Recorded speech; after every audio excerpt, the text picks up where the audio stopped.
Señor presidente de la República, doctor Iván Duque, le damos la bienvenida semana a esta charla que pretende un poco mirar lo que pasó en el 2021, que afortunadamente ya está pasando, ya pasó, y mirar un poco lo que nos queda en el 2022. Siempre es muy alentador, ojalá siempre sea alentador mirar lo que llega. Y parecería que por lo que ha pasado en unos temas que vamos a revisar, es posible que tengamos un mejor 2022 que lo que estábamos soñando hace unos 6 meses. Y comienzo por esto, presidente. Yo hablaba con el decano de la Facultad de Medicina del Rosario, el doctor Quintero, y decía, el plan de vacunación de Colombia, porque muchos no creían, y porque a usted le dieron tan duro, presidente, debería ser, lo dice Quintero, el decano, el personaje del año. Las preguntas que le voy a hacer tienen más bien el propósito, presidente, llevarlo a un análisis, decir, listo, nos fue bien en vacunación este año, ¿qué va a pasar el año entrante, presidente, para el 22? Edulfo, lo primero que quiero decir es que el plan de vacunación que nosotros le presentamos a Colombia hace un año en prevención y acción, se ha cumplido. Nosotros dijimos, va a ser un plan masivo, seguro, gratuito, equitativo. Aquí no hubo roscas, aquí se cumplieron los turnos. El presidente de la República se vacunó después de 14 millones de colombianos. Y hoy tenemos las siguientes cifras. Estamos a puertas de llegar al 75% de la población colombiana con una dosis y vamos rumbo al 80%. 55% de la población con doble dosis. 3 millones de dosis de refuerzos aplicadas y 3 millones de niños vacunados. Esto es realmente impresionante. Nunca en la historia de Colombia un gobierno ha tenido que vacunar a toda una población. Y saber que se ha hecho en todo el territorio, que ha llegado hasta el municipio más apartado, que le ha llegado a todos los colombianos sin importar ninguna consideración. Entonces, esto hay que celebrarlo, pero al mismo tiempo tenemos que enviar un mensaje claro.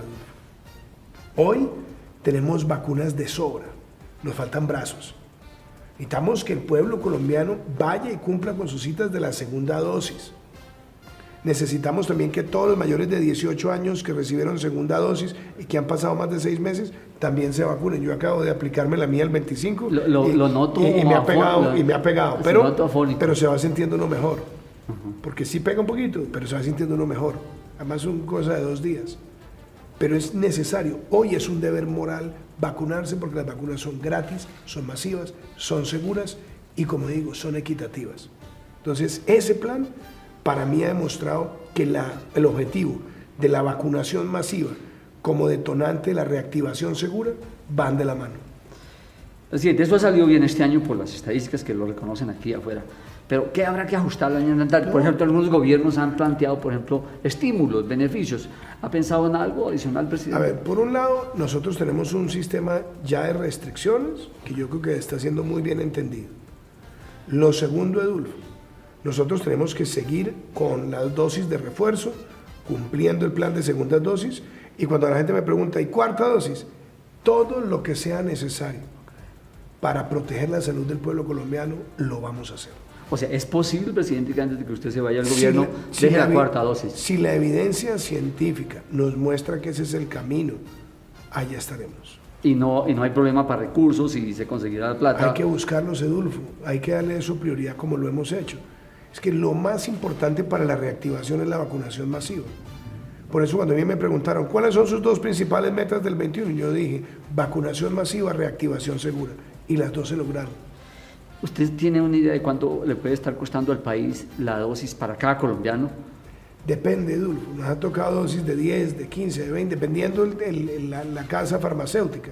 Acuérdense que no es lo mismo la negociación el año pasado que la negociación hoy en día. ¿Ha bajado un poquito los precios, presidente? Yo creo que hoy cada vez se está dando cuenta que el mercado está mucho más competitivo. Obviamente hay acuerdos que se hicieron en el pasado, pero hoy también hemos dado un paso muy importante que yo también se lo prometí al pueblo colombiano, que recuperaríamos la soberanía para producir vacunas en Colombia y nosotros vamos a tener en febrero el inicio del proyecto de Baxtera, primera piedra en lo que será la planta de producción de vacunas, y en paralelo van a desarrollar en un laboratorio de mediana escala la primera producción de vacunas de COVID en Colombia. ¿Lo vamos a producir en Colombia? Claro, COVID? Claro, primero empezamos con lo que se llama envasado y distribución y después producción. pero estaremos viendo vacunas en Colombia. Presidente, pasemos a otro tema que es la reactivación económica. Si no hubiera habido esa vacunación de esa dimensión, no tendríamos hoy la reactivación. Los europeos se están guardando, Francia está cerrando, hay problemas en otros países. Y las noticias también son buenas económicamente. La OCDE admite que este año iremos a crecer más o menos 9.5%, para el año entrante 5.5%. ¿Qué hay que ajustar para mantener ese ritmo de crecimiento el año entrante, presidente? Edulfo, vayamos punto a punto. Lo primero, vamos a crecer al nivel más alto en 115 años. Eso es un logro tremendo de país. Que tampoco nadie creía, presidente. Pero yo siempre mantuve la perseverancia. Yo hablaba primero del 6, fuimos viendo los indicadores, los fuimos subiendo y ya el último pronóstico nuestro es 9.7. Mayor crecimiento en 115 años. Apuntalado también por varias cosas. Lo acompaña la vacunación masiva, pero lo acompaña también la intervención social que se hizo acá, ingreso solidario, devolución del IVA, el programa de subsidio a la nómina, 4.1 millones de trabajadores con la nómina subsidiada, ampliar los jóvenes en acción. Todas medidas que llegaron al territorio y el compromiso por Colombia, que yo lo presenté como el New Deal colombiano, porque el New Deal, como lo tuvo Roosevelt en su momento, compromiso por Colombia, aceleró la inversión de obra pública y por eso ya entregamos 5 vías de cuarta generación, vamos por 15 más. En el próximo año estaremos inaugurando las granjas eólicas más grandes del país. Entonces, todo esto sumado nos permite a nosotros ver lo social, la vacunación y las medidas económicas, todas produciendo un gran dinamismo. ¿Tiene en la mente alguna de esas medidas que tenga que tomar el año entrante, ajustar para impulsar el ritmo, para mantener el ritmo? Una de las cosas que hicimos este año que fue muy interesante fue mantener ingreso solidario inicialmente hasta diciembre del año 2022. Okay. Es decir, no solamente pensar en nuestro gobierno, sino darle al próximo gobierno por lo menos 4 meses de mantener esa política, que no hay nada que la limite para que se extienda. Y lo lógico y lo sabio sería que el próximo gobierno también extendiera esa renta básica, porque eso nos ha permitido mantener capacidad de consumo, nos ha permitido activar la economía rural y nos ha permitido que las familias más vulnerables tengan plática en el bolsillo. Que además, usted se acordará, cuando hace unos años, unos 6 años, usted me estaba haciendo una entrevista y yo decía que uno de mis objetivos era llegar a que el salario mínimo fuera de $1.000.000. ¿De acuerdo? Y nosotros fuimos llevando esto aumento tras aumento tras aumento, y en estos 4 años, en los 4 aumentos que a mí me ha correspondido, el aumento acumulado real ha sido del 11.6. En los 8 años que me antecedieron, 8, 11.3. Y en los 8 anteriores, 9.1. Conclusión, este ha sido el gobierno que más ha aumentado el salario mínimo en términos reales en casi 50 años. Sí, no había antecedentes, todavía no hay gente contenta en los sectores. Y yo le quiero preguntar precisamente sobre el salario mínimo. Algunos sectores creen que cuando se aumenta mucho el salario mínimo tiene algunos efectos inflacionarios. ¿Cree que eso pueda darse o Edulfo, usted lo descarta, presidente? Edulfo, venimos de una pandemia. Okay. Venimos de un año donde Colombia está creciendo casi al 10%. ¿Y eso cómo ocurrió? No solamente por los empresarios, sino también por los trabajadores que se levantan todos los días a sudar, a camellar. Ellos hoy se merecen también que ese crecimiento también les signifique algo. Y por eso ese aumento es real. ¿Que puede tener presiones inflacionarias? Puede. Pero la otra cosa, hemos visto que la inflación es un fenómeno mundial. Como se lo dije yo el otro día a un analista. Dije, entonces que sean los trabajadores los que paguen la inflación. No, señor. Al trabajador hay que siempre darle un aliciente para que tenga un mayor poder adquisitivo, y eso es lo que hemos logrado en este gobierno. Porque esta no es una decisión de hoy. Los 3 aumentos que se han logrado anteriores a este mostraron la tendencia de este gobierno en lo social. Siempre dar un aumento real que fuera significativo. Eso de alguna manera podría entenderse como una respuesta a esas movilizaciones que ha habido en su gobierno estos últimos años. Esto nunca fue respuesta a ninguna movilización. Esto lo propuse yo en campaña. Y no se le olviden también que hay movilizaciones de movilizaciones. Hay movilizaciones genuinas, espontáneas, reclamando deudas históricas acumuladas por décadas. Y hay otras que fueron inducidas políticamente. De hecho, hoy vemos que muchos de sus promotores ahora son candidatos al Congreso. Entonces, una cosa es la protesta pacífica, que es un derecho que se puede ejercer, pero la otra que ha sido nuestra consigna. Yo le dije a usted en una entrevista también hace 6 años que iba a ser el presidente que dejaría la educación superior pública, gratuita para los estratos 1, 2 y 3. Ahí la tienen. Le dije lo del salario de $1.000.000. Ahí lo tienen. Le dije a usted que haríamos un programa de vivienda donde tendríamos las mayores ventas de vivienda de interés social, porque la gente tendría la posibilidad de pagar por la cuota menos de lo que pagaba por el arrendamiento. Vamos para 200.000 subsidios. Entonces, aquí es trabajando y con resultados. Usted me decía, programa de vacunación, que nadie le apostaba a comienzo de año. Yo no me distraigo en pendejadas, en cosas pequeñas. Pues para adelante. Pendejadas quiere decir a los opositores. No, pendejadas es cuando hay una crítica destructiva que lo que pretende generar es destrucción en el país, generar desinformación. Esa es la pequeña política. Cuando hay críticas constructivas, siempre humildad, siempre tratar de asumirla. Pero cuando decían que no hablaban inglés, cuando decían que no se habían comprado las vacunas, que no habían negociado, por Dios, ahí tienen los resultados, Edulfo. Trajeron, no me acuerdo, un experto que dijo que la vacunación vendría en el 2023. Yo quisiera saber si tiene hoy, por lo menos, la decencia con el país de decir me equivoqué. Porque es que aquí se ha trabajado es por Colombia, con entrega por este país. Y lo mismo con el crecimiento. Y la otra cosa, Edulfo, estamos llegando a niveles de desempleo prepandémicos.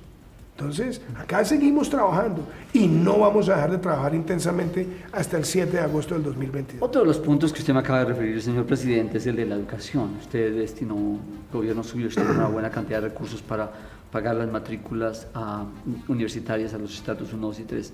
¿Es posible digamos, apuntalar recursos del Estado para mantener eso en el tiempo indefinidamente, presidente? Es que nació para hacer política de Estado, Edulfo. Eso no fue una política de momento. Mire, le voy a decir dos cosas. O sea, eso le tiene que quedar a los colombianos a partir de este momento. Ya quedó en la ley de inversión social como política Pero, de digamos, Estado. la pregunta es que la falta de recursos no puede afectar eso. Quedó como política de Estado, Okay. Está financiada y además queda con la fuente de ingreso para que pueda materializarse. Pero le voy a decir otra cosa, Adolfo, para que lo vean en la dimensión social. Cuando yo llegué al gobierno, teníamos 3 millones de hogares beneficiarios de programas sociales. Hoy tenemos 9 millones de hogares. Y cuando a mí me preguntan por las transferencias económicas, ¿sabe hace cuánto nacieron? Hace 20 años. Del total de transferencias económicas que se han girado en Colombia en los 20 años, este gobierno ha girado el 50%. A los departamentos y municipios. A todo el país, a todos los beneficiarios, de todo lo que ha sido familias en acción, jóvenes en acción, adulto mayor, ingreso solidario, devolución del IVA, todo, el 50% lo ha entregado este gobierno. Pero ¿sabe en ciudades capitales cuánto? El 62%. Entonces, por eso yo puedo decir con claridad, este es el gobierno que más ha invertido en lo social y que más ha invertido en los más vulnerables de Colombia. Yo me acuerdo hace algunos años el presidente Betancourt, usted era apenas un niño presidente en el 82, 86. Usted no tanto. Se hizo el programa de Casa 50 inicial y eso fue un éxito en ese momento. Pero estaba viendo las cifras de las viviendas de hoy, es un récord de ventas. ¿De dónde está sacando la plata la gente? ¿Qué ha visto su gobierno? ¿Dónde está sacando la plata la gente para pagar las viviendas? Le voy a contar una historia muy bonita, Adolfo. Cuando empezamos el programa de subsidios, nosotros dijimos, vamos a concentrarnos en los más vulnerables. Hemos llegado a las ventas históricas más altas de vivienda de interés social en la historia de Colombia y las más altas en vivienda en general. Pero óigame esto que le voy a decir. El 61% de los beneficiarios de los subsidios son personas que tienen menos de 2 salarios mínimos de ingreso. ¿Y qué se ha hecho? Nosotros estamos subsidiando una parte y si está afiliado a la caja de compensación hay subsidio concurrente. Hoy estamos viendo familias que van a pagar cuota fija. Cuota fija. Que eso no se ha vuelto a ver. Óigame esto, cuota fija.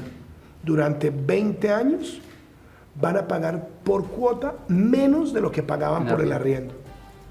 Y le voy a decir otra cosa. Acá decían los jóvenes no compran vivienda. 41% de los beneficiarios de la vivienda de interés social, jóvenes entre 18 y 28 años de edad. Entre otras cosas, como es cuota fija, Edulfo, y hemos pasado por momentos de inflación que vienen de un fenómeno global, esa inflación es un beneficio también para el que está pagando, porque en términos de poder adquisitivo en el tiempo va a acabar pagando menos por esa cuota. Y esa es una revolución social en nuestro país.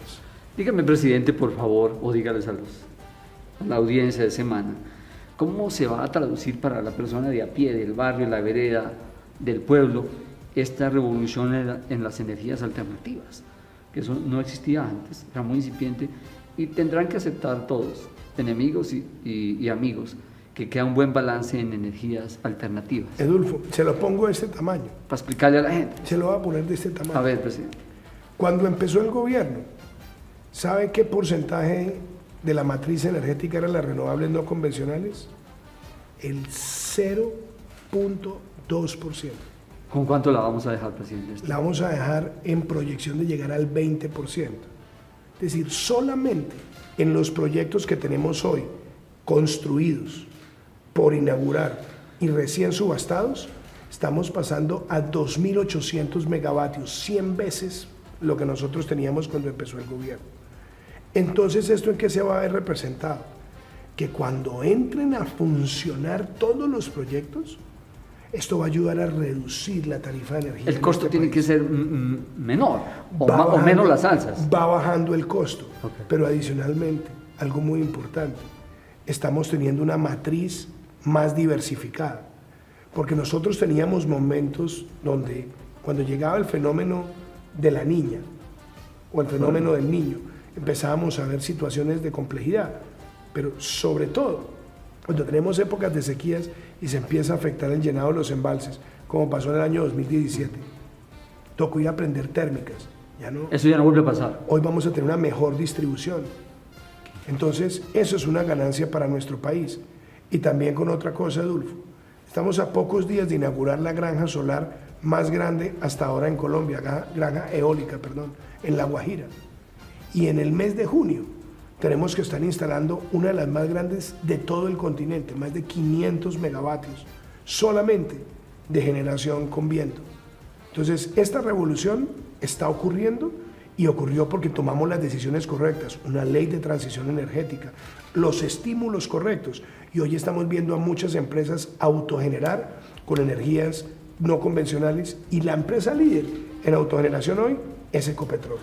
Presidente, estaba repasando las cifras de ventas de los días sin IVA, una cantidad de gente comprando cosas, de todo, todos los servicios. Alguien se preocupaba, no es mucho los recursos que pierde el fisco por la falta del IVA ese día. Le voy a decir una cosa, el que dijo eso, a mí de verdad me sorprendió, porque además es una persona que tiene mucho conocimiento de la hacienda pública. Y yo simplemente le voy Se perdió una platica ahí para el Estado. Le voy a explicar lo siguiente. Cuando usted mira lo que es un día sin IVA, en el día sin IVA tenemos los productos que están cobijados por el feriado tributario, es decir, los productos que no pagan IVA, que no son todos, son vestuario, electrodomésticos, algunos insumos agrícolas, útiles escolares, ¿cierto? Cuando nosotros vemos que el consumo en el día sin IVA llega a 10 billones, Billones de pesos. a 10 billones, y que los productos cobijados con el feriado tributario, sus ventas son de alrededor de 2 billones, Okay. nos estamos dando cuenta que estamos recaudando más Okay, por el resto de los productos que no están cobijados. O sea, por es el un doble feriado negocio tributario. para el ciudadano Pues, y para el Estado. No solamente es un gran negocio, Adolfo, es un gana-gana en todos los puntos de vista. Liquida inventarios, dinamiza el comercio, permite movilizar la economía nacional, y por el lado de los recaudos, desde el punto de vista del ingreso neto para la nación, es mucho más el recaudo que el costo. Pero además le voy a decir otra cosa, Adolfo. Esto ya probó que funciona. 3 días el año pasado y 3 días este año. El último, las ventas totales de ese último fueron casi 1 punto del PIB. Entonces, Eso ya va a ser muy difícil quitarlo, presidente. pues yo espero que se mantenga, porque ha sido una herramienta para el comercio vital y sobre todo para la clase media, Adolfo. Cuando una persona se ahorra 300, 400 mil pesos en un televisor, cuando una persona se ahorra 300, 400 mil pesos en un computador, o se ahorra 200 mil pesitos en un celular y va mejorando su celular para que sea de mejor gama, o cuando una persona se ahorra 200 mil pesos en los útiles escolares, esa platica, ¿para qué se va? Para poder disfrutar más en familia. Entonces, esa ha sido una herramienta para toda la población. Y fíjese que este año le hicimos la modificación a la ley de inversión social y la pudimos adelantar con pagos en efectivo, pero con factura electrónica. Plata para el Estado, Entonces, al fisco. eso también nos permite a nosotros controlar la evasión. Presidente, una de las grandes luchas de su gobierno, también digamos con mucha incomprensión, es la lucha contra las drogas, que se ha vuelto una matriz de crimen tremendo, con unos impactos en tantas direcciones, por ejemplo el microtráfico. ¿Cree que le faltó algo por hacer en la lucha contra las drogas de todo esto que ha hecho usted? Mire, Edulfo, si usted me pregunta a mí qué creo que está haciendo falta en el mundo, es que realmente se aplique la corresponsabilidad. Allá también. Claro. Porque si usted me pregunta cuál es el reto más difícil de orden público de Colombia, es que nosotros seguimos enfrentando el narcotráfico con pandemia. ¿Usted sabe lo que es tener miles de erradicadores en todo el país que tuvieron que adaptarse a una pandemia? Y después enfrentarse a los paros. Y sobre todo 8 meses sin vacunas. Solamente con autocuidado y cumplir la meta del año pasado. Y fuera de eso, usted sabe lo que significa, y le voy a dar estos indicadores para que usted vea la fuerza de lo que aquí se ha hecho. 1, ya se cumplió la meta de erradicación del cuatrenio. 2, logramos la mayor incautación de drogas en la historia de Colombia. Este año superamos las 600 toneladas. 3, desmantelamos pelusos, caparros, puntilleros y la estructura de mando del Clan del Golfo. Capturamos a Otoniel, que lo llevan buscando más de 10 años. Y fuera de eso, nosotros hemos participado y liderado la campaña naval Orión con 21 naciones en todo el Caribe. Entonces, eso lo ha hecho Colombia.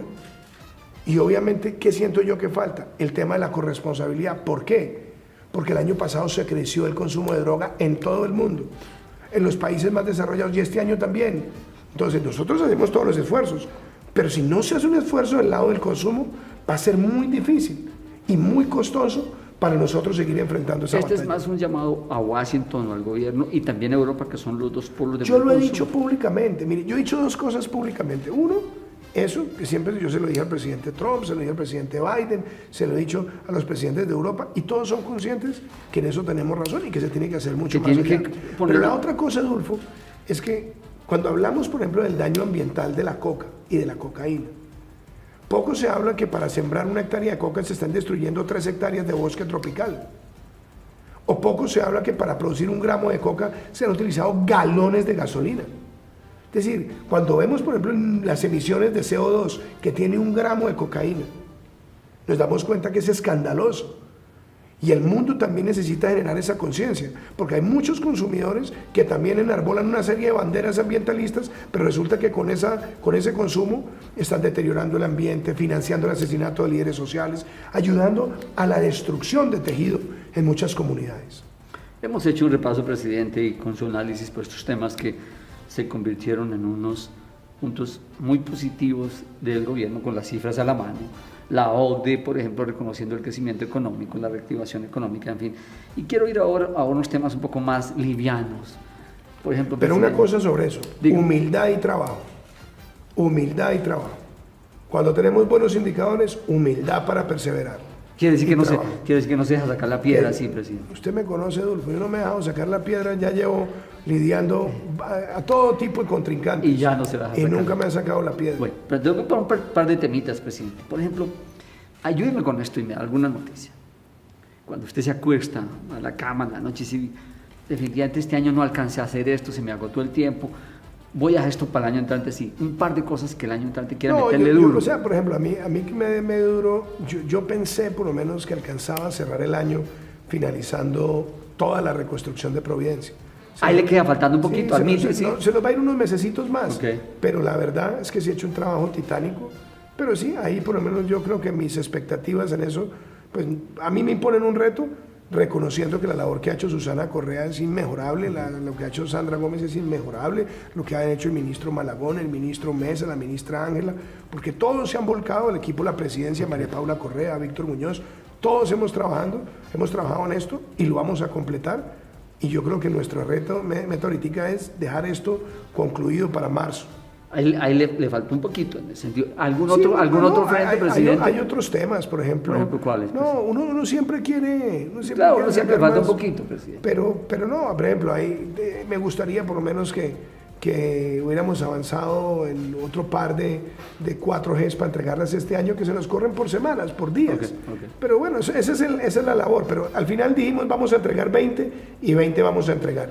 Y la ministra Ángela Orozco y Juan Esteban Gil y el equipo de Manuel Felipe Gutiérrez en la ANI, todos han trabajado para que esto funcione y funcione bien. Una pregunta que puede ser medio incómoda, presidente, pues se la hago porque es obligante para mí. Hay un par de afectaciones a su gobierno que hay que reconocerlo. Me acuerdo mucho, presidente, porque usted sabe que yo vivo en este día a día pendiente de la política. Pero usted entraba a su gobierno en agosto del 18 y a los 3 meses le meten una reforma tributaria con la afectación de productos de canasta familiar que le generan unos problemas sociales, unos problemas de orden público que me acuerdo que ahí están registrados. Y al finalizar, bueno, en la última línea de su gobierno también otra reforma tributaria que le genera un costo político, eso hay que admitirlo, me acuerdo que eso le bajó unos puntos de favorabilidad. Y después el tema de centros poblados, presidente. En esos 2 puntos, en el ministro Carrasquilla y en la ministra Udinem, no acepta, usted no entiende que se demoró un poquito en mover las fichas. Vamos a los 2 casos. Ok, presidente. Primero, Alberto Carrasquilla es uno de los mejores economistas que ha tenido este país. Y cuando a mí me preguntaba alguien, bueno, ¿usted por qué quiso presentar reformas para aumentar el recaudo? Por responsabilidad. Ahora bien, dicho esto, yo le voy a decir una cosa a Alberto Carrasquilla. Hoy, usted de pronto se acuerda de estas cosas que pueden ser críticas, pero no se le olvide que Alberto Carrasquilla ayudó a diseñar el plan de respuesta frente a la pandemia. Con él diseñamos ingreso solidario, con él diseñamos la devolución del IVA, con él diseñamos el PAEF, medidas que le han traído beneficios al país. Ahora, una vez nosotros tuvimos que pasar por una situación que quizás no leímos el nivel de exaltación que podía generar y sobre todo el nivel de manipulación que otros querían generar, pues nosotros tuvimos la decisión de retirar y volver a presentar un proyecto. Y José Manuel Restrepo se la sacó barata. El ministro Carrasquilla se retiró y siempre le guardaré a él enorme gratitud por su servicio a Colombia. Con el ministro José Manuel Restrepo nos pusimos a buscar un consenso, logramos un consenso, una reforma que trae ingresos del 1.8% del PIB y que hoy está mostrando también su impacto social y su impacto en recaudo. Pero también se lo digo porque es importante tener en cuenta cómo cerró el año 2019. Colombia cerró el año 2019 antes de la pandemia con el primer superávit fiscal primario en 8 años, con el menor déficit fiscal desde que existe la regla fiscal. Entonces siempre hay que saberle reconocer a cada uno de los miembros del equipo las cosas en las que han contribuido y también saber identificar sus equivocaciones. Pero mal haría yo en ser una persona ingrata o no reconocer las contribuciones de ellos, así como hoy también puedo decirle que ha sido extraordinaria la labor de José Manuel Restrepo, no solamente ayudando a generar consensos, sino también en estimular este importante crecimiento. El ministro Restrepo sacó la reforma por eso mismo, más o menos por esos mismos recursos, sin tanto lío. Lo que pasa, Adolfo, es que, como todo, uno tiene que tener humildad. Si nos equivocamos, lo reconocemos. Y seguramente nosotros estábamos pensando en resolver todos los problemas para los próximos 20 años desde el punto de vista fiscal. A mí me preguntó una vez una editora de Forbes, en plena discusión, me decía, pero bueno, en la reforma, le dije, señora, es que usted no es consciente de una cosa, en Colombia solo el 4% de la población paga renta. Solo el 4% de la población de Colombia paga renta. Nosotros logramos una reforma la más importante en recaudo, pero desde el punto de vista de futuro, Adolfo, este país va a tener en algún momento, tarde que temprano, que afrontar esa discusión, porque todos los días se pide más, la ciudadanía pide más, y se pide más, pero con una base tan limitada, pues el país va a sufrir. Y sobre todo, cuando hay discursos demagógicos, discursos populistas, aún más, porque piensan que las cosas caen del cielo. No, muchas veces toca hacer esos esfuerzos. Nosotros logramos esta última reforma con un gran apoyo del sector privado y logramos el recaudo más importante de una reforma en este siglo y seguimos para adelante y reconocemos en lo que nos equivocamos. Pero hacia el futuro, se lo digo con mucha claridad, va a llegar un momento donde tarde que temprano esa discusión va a ser inevitable. Me falta la segunda parte de esa pregunta, presidente. Bueno, pues centros poblados. Sí. La ministra Karen Abudinen, la ministra tomó dos decisiones que fueron importantes. La caducidad del contrato. Nunca se había visto una decisión de esa naturaleza. Dos, se procedió a los embargos del ministerio y a los embargos de la Contraloría. Y fuera de eso, con la llegada de la ministra Carmen Ligia Valderrama, no solamente ya se encontró solución para darle continuidad al contrato, sino que a raíz también de la caducidad se ha puesto en marcha todo el proceso de embargos efectivos por parte del ministerio y por parte de los organismos de control. La ministra Karen Abudinen se retiró, la ministra es consciente también de cuáles fueron sus aciertos y sus desaciertos en la materia, pero lo importante, Adolfo, es que la decisión que a ella se le va a reconocer fue haber declarado la caducidad del contrato. Hoy es poco lo que las personas pueden agradecer eso, pero cuando empiecen a recuperarse peso a peso, haciendo efectiva cada uno de los embargos, nos vamos a dar cuenta que esa era la decisión correcta. Ahora, políticamente, ella asumió su responsabilidad, pero también yo le estaré siempre agradecido a una ministra que trabajó de manera decidida por la conectividad de este país, que trabajó para llevarle a más de 2 millones de hogares el servicio de Internet, que además trabajó intensamente para llevar el segundo cable de Internet al archipiélago de San Andrés, Providencia, Santa Catalina y Los Cayos. Entonces, como todo, uno sabe reconocer las responsabilidades políticas, pero uno también tiene que saber reconocer los aciertos y el trabajo que ellos le prestan al país. Finalmente, presidente, yo lo veo a usted como con disposición de poder dormir tranquilo con lo que uno acaba de escucharle. ¿Duerme usted tranquilo? Edulfo, yo siempre parto de una base. Cuando uno no tiene deudas ni en la moral ni en la ética, uno duerme tranquilo. Pero sobre todo cuando uno ama este país como lo amo yo, duermo tranquilo para levantarme cada día a entregarlo todo por Colombia. Usted me preguntó hace ya varios años. Yo había decidido ser presidente siendo senador. Le dije, no, Edulfo, con la humildad, este ha sido un proyecto desde que yo tengo uso de razón. Siempre aspiré a ser presidente de este país, de este gran país. Y la vida me permitió serlo con la mayor votación, hacerlo a la menor edad que ha tenido un presidente. Y me he entregado de cuerpo y alma para cumplir un plan de gobierno. Y le cuento una cosa. En agosto del año entrante le voy a dar una carta a todos los colombianos. Y en esa carta le voy a decir, estos fueron los 203 puntos que yo planteé. ¿Ya lo está escribiendo? Ya lo estoy escribiendo. Yo no he dejado de escribir un solo día. Yo me la he pasado escribiendo cuadernos, notas en las noches, en las mañanas, en los aviones. Por eso publicamos el libro El Camino a Cero. Y estuvimos trabajando con Emilio Archila también para la publicación de un libro de paz con legalidad.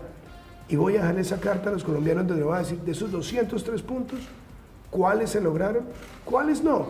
Pero también decirles que hoy más de 190 o se han culminado o están en ejecución para culminarse de aquí a agosto del año entrante. Me están haciendo señales que nos despidamos ya, presidente. Lo despido, le agradezco mucho esta charla, lo veo afónico. Pero tranquilo, Edulfo, que no, afónico, pero con energía. Sí, pero dos cosas finales, dos personajes finales. Hablé con el presidente Uribe y le pregunté por usted, presidente. Me dijo, tengo una gran admiración por el presidente Duque, lo respeto mucho. ¿Cómo van sus relaciones con el presidente Uribe? Es que mire, él es una persona que yo lo quiero como ser humano, lo aprecio como ser humano, admiro lo que ha hecho por este país. Y él es una persona que le dejó a Colombia un gran legado. Recibió un país en una situación muy compleja y dejó un mejor país. Y yo creo que Colombia siempre tiene que reconocerle eso, pero además otra cosa, como amigo, como colega, algo que siempre le voy a reconocer a él, esté uno de acuerdo o en desacuerdo con algunas de sus propuestas, pero nunca hay una propuesta de él que no sea buscando construir para tener una mejor sociedad. ¿Le teme a que Petro gane? Yo no veo la política con temores, Eduardo. La política no se mira con temores. La política se ve con convicciones. Yo no me voy a poner a hablarle de candidatos. Lo que sí le voy a decir es que Colombia no puede caer en el abismo del socialismo del siglo XXI, de los que dicen que hay que expropiar, de los que quieren quitarle la tierra a la gente, de los que quieren a la brava cerrar sectores, porque es que a uno no lo eligen presidente para hacer lo que se le dé la gana, a uno no eligen presidente para gobernar con caprichos, a uno lo eligen para gobernar con una constitución y con la ley y con las libertades. Entonces yo tengo la plena certeza de que así como Colombia nunca ha caído en ese abismo, no va a caer en esta ocasión, por una razón muy sencilla, porque aquí hemos demostrado que se pueden hacer grandes reformas sociales con una economía de mercado y defendiendo la iniciativa privada. Aquí logramos la educación pública, universitaria, técnica y tecnológica gratuita para los estratos 1, 2 y 3 en una economía que defiende la iniciativa privada.